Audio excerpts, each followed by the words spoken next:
You have to be always prepared for the worst.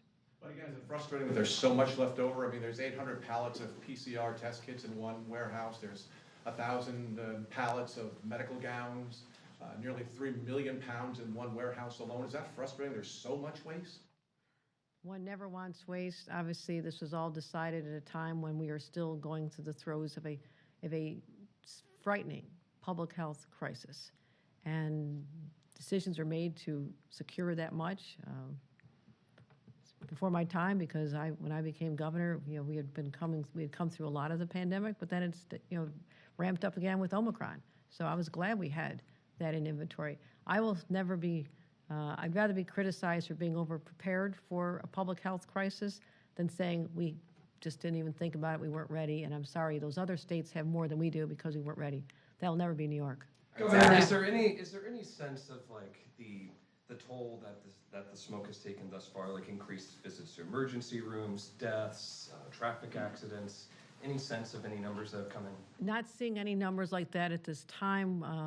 Dr. McDonald regularly monitors the emergency room visits, not seeing a spike for respiratory illnesses at this moment. There are individual hospitals, a couple in New York State have reported an increase. It is early yet. This has a cumulative effect, especially for people who insist on being outside, day after day. At some point, it's going to have an effect on them, I believe. And so it's perhaps a little bit early for us to have a full assessment of the health impact. Dr. McDonald, is there anything else on that? Let me just thank you, Governor. Let me just add this real quick. As a state health officer, I want people outside exercising. I really do. I want people out enjoying New York. It's interesting, my brother texted me just before this saying, good day for a run? I said no. With the air quality today, it's not a good day for a run. Probably a good day to go to the gym, though. So, take that as a tip here. But we are monitoring this closely. Keep in mind, one of the things I think the reason why New Yorkers are responding to this so significantly is you can see this, right? Everybody noticed it, right?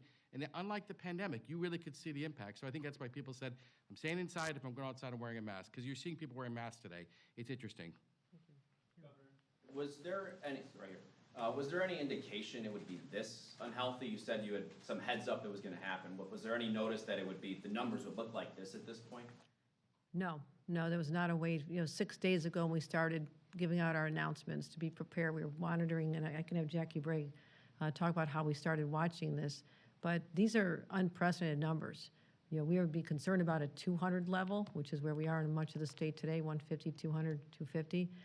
But for areas of our state, even yesterday, to have hit 400, that is extraordinary. And this is the worst air quality we've had at least since the 1960s when we started monitoring. And that was the time when it was pre-Clean Air Act, and companies and industry all over the state of New York were able to discharge pollution into the air, and we're as bad as that time. And that is what is frightening about the moment we're in right now. That is the shock value of this, but it's also a wake-up call that this is the new normal for what we're going to be dealing with. When I spoke to, I think I mentioned this yesterday, when I spoke to the Canadian Council, he said that the wildfires that they're experiencing, and they had them out west last year, we're experiencing it here in New York because they're in the east, but they've been going on for a long time. He said that their increase is up 1,400%, 1,400% firefighters in Canada. And we have, I want to get a word out to people too, we could have our own wildfires here. Despite some rain today, it has been unusually dry. So please be smart. Do not be the source of the next wildfire in the state of New York when you're out camping or going on a picnic in one of our great state parks. And so everybody has to be very cognizant of the role that they can play in protecting themselves, but also helping us protect each other. On that bigger scale, you mentioned climate change and New York's efforts to take action on climate. The renewable developers and offshore wind developers have now asked the state to increase their subsidies to continue with their projects. Does that threaten New York's renewable goals and achievements? And do you support that petition to increase the subsidies? We're looking at everything on a case-by-case basis. Ramping up this transition is critically important to all of us.